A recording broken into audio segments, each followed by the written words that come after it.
Several years ago, I attended a conference in Eau Claire, Wisconsin, and as we were making our introductions around the room, it finally came to me.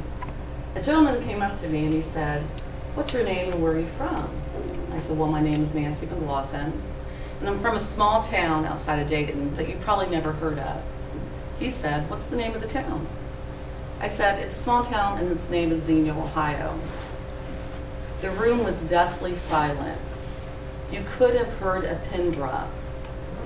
He looked at me and he said this, "Were you there in 1974 when the tornado hit? Do you remember it? Was it as bad as everyone said?" And I said to him, "Yes, I was there. I was 12 years old and I was in 6th grade.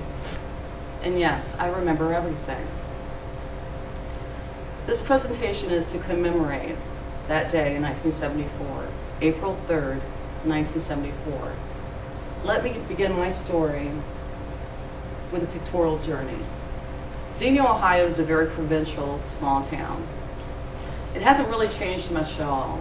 And in 1974, on that Wednesday, I went to school with my twin sister, a very short walk from my home. We had lunch in the cafeteria and we played recess. The weather was really bad. The weather switched from rainy to sunny to rainy to sunny. A very odd type of day. At 3:30, we were dismissed from school and we walked home. Unbeknownst to me at that time, the National Weather Service was issuing tornado watches and warnings across the state. A gentleman by the name of Ken Hadou at the National Weather Service stated this after the fact: "There was so much tornadic activity going on at that time, the teletype could not keep up. It was simply amazing, a once-in-a-lifetime storm." We got home from school. It was about 3:30. We wanted to go to an after-school children's program, but our mother forbade us because of the weather. We were at different parts of the house, and we could hear the rain drum and drum and drum. At 4:40, Gil Whitney, the local weathercaster for Channel 7, broke in, at 4:35 actually, Gil Whitney broke into local programming saying that there was a hook echo located on radar and that everyone should take cover in Xenia, Ohio. At that time, the National Weather Service had not issued any type of watch or warning for Xenia. We had no sirens. We had 5 minutes for those of us who had heard the television announcement. Most of us did not. That's from Kathleen Simpson, Gil Whitney. When it struck immediately and it struck devastatingly. It sounded like a freight train was going across the tracks. We were at 3 sides of the house and we came into the living room with our mother screaming at us while the windows were blowing inward. Our roof was shaking, coming apart.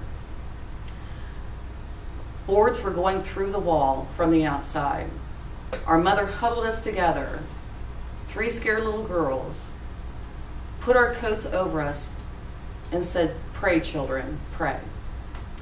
At that moment in time, I was absolutely certain I was going to die and that my family was going to die. I had no doubt about it. I cannot adequately describe to you what it felt like that time. The uncertainty, the knowing that death was right there. Those 30 seconds were the longest time of my life. They went by so slowly, it was like time stood still. And then it was over.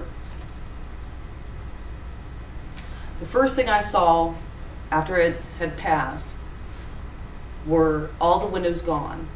And then I reached out, opened the door, walked outside, and saw a man bleeding profusely in the street, screaming, "Help me, help me." And then he pitched over dead. You could hear screams coming from house to house to house. There was debris everywhere, clothing, dead birds, insulation, papers, you name it. The town looked foreign. It looked like a bomb had dropped.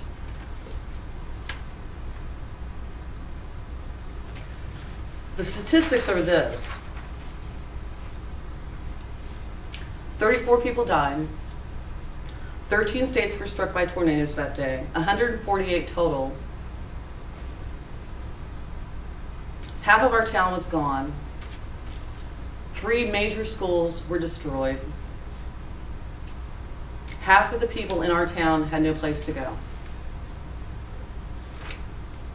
Our tornado was an F5, and that's by Ted Fujita on the Fujita scale of tornado damage, which he specifically designed around the Xenia tornado. He said, and he toured this town after the fact aerially, that he had never seen anything like it. These were our schools after the disaster, completely destroyed. In the days to weeks to follow, life returned to normal somewhat. We were bused to another city for the remainder of the school year. For days and weeks and years, children of Xenia would draw pictures of tornadoes over and over and over and over. If there was any kind of wind or rain, we all hid. Before school, after school, during school, it didn't matter. They called in therapists to talk to us. We simply could not process what had occurred in our lives. It was like that for many years. And then finally we rebuilt. Slowly, surely, with help from so many people, Red Cross, Salvation Army, you name it. People came from all over, but we did rebuild. Looking back, in 2000, there was another tornado that hit Xenia, Ohio, an F4, a smaller one, still damaging. And it was just isolated parts of the city that it hit and destroyed. Part of my route to work was to go past part of that city. And as I turned the corner, being years older after the fact, the first sight I saw was the trees sheared off as they were when I was 12. I'll never forget that. My recollection was so visceral, it was like I was 12 years old again. It shook me to my core. Psychologists call it flashbacks, post-traumatic stress. Let me tell you, it is absolutely very real. However, we did survive, and this is to honor those people on that plaque who lost their lives. But this is also to honor those people that came into our city to help us, to feed us, to clothe us, to have a shoulder to cry on. And those people that also decide to stay, this is for them too. That decide not to run, to rebuild, so that we would live again. This is in commemoration to them. Thank you.